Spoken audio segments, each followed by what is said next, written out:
May kaugnay ho ito nung balita nga mga kapuso na yung fishing ban, inirekomenda kasi ng Philippine Coast Guard na suspendin muna yung mga diving activity sa katubigang sakop ng Verde Island dyan sa Oriental Mindoro kasunod ng pagkasamatay ng dalawang Russian diver. Humiling daw po ang Coast Guard Station Oriental Mindoro sa Oriental Mindoro Provincial Tourism Office na mag-abis naman sa mga resort owner at diving operator na pansamantalang suspindihin ng lahat ng diving activity sa lugar until further notice. Kabilang sa mga dahilan ng hiling na ito ay ang pabago-bagong lagay ng panahon at masungit na kondisyon ng dagat. Gayon din ang mga ulat ng tumataas na presyo ng mga pating sa lugar na umaatake raw kung minsan na maaaring maglagay sa alangan sa kaligtasan ng mga tao. Ayon kay Lieutenant Junior Grade Down Baterbonia, PIO ng Coast Guard District Southern Tagalog, ang layunin nito ay maiwasan ng mga kahantulad na insidente na naging dahilan sa pagkamatay ng Russian diver.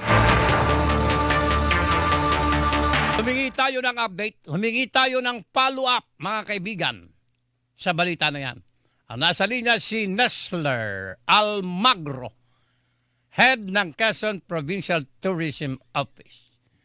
Okay. Yes, sir. Magandang gabi. Maghapon po sa inyo. Po. Magandang hapon, sir. Opo. Ano bang update na ho dito sa balita nga to? Ano nung latest? Anong follow-up na pwedeng makuha namin mula sa inyo?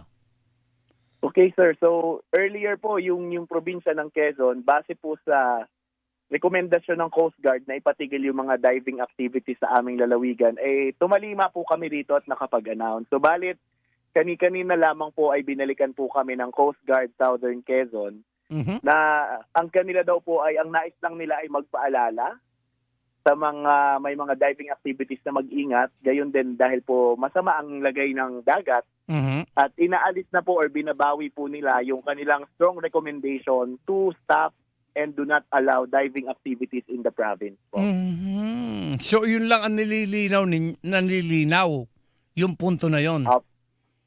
Opo, kasi po ay medyo nag-create po ng fear sa mga tourists yung naunang advisory na acceptedly ginawa po ng aming tanggapan base na nga po sa strong recommendation ng unang sulat na ipinadala sa amin ng Coast Guard. Subalit sa pakikipag-usap po namin sa kanila, parang pinababawi po nila yung strong recommendation to stop or do not allow yung diving activities. Bagkos ay ang gusto nila ay paalalahanan ng pag-iingat yung mga magsasagawa ng mga aktibidad na katulad po nito. At least hindi na sayang yung pagtawag namin sa inyo dahil gamit ninyo itong DCWB at ang palatuntunan ito para maliwanagan yung issue. Opo, tama po sir. Siguro on our end din po ay maayos din ang sistema on advisory na tulad nito sapagkat first time po ito nang nangyari sa Quezon, upon the strong recommendation of Coast Guard, di automatic naglabas po kami ng advisory sapagkat natatakot din naman po ang aming tanggapan na kung hindi kami tatalima sa panawagan ng ating Coast Guard na masigit na nakakaalam po sa ganitong usapin, baka po may mangyaring masama ay kasalanan din po ng aming tanggapan na hindi kami nakapaglabas.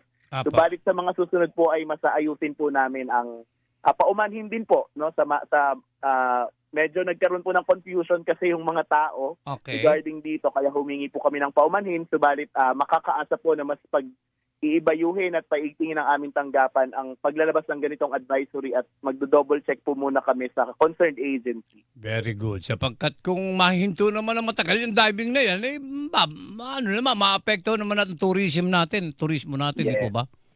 Tama po sir, kaya po kami talaga naman ay hindi po basta-basta rin nakakapagsarado ng mga activities sapagkat kami po ay tourism office. We want to promote at may pakita na safe ang ating mga destination. Subalit, siyempre may pag-iingat din po lalo na po kung ang kautusan ay galing sa Coast Guard sapagkat sila po yung higit na mas nakakaalam po ng mga ganitong bagay. That is correct. All right. With that, sir, maraming salamat po sa inyong panahon.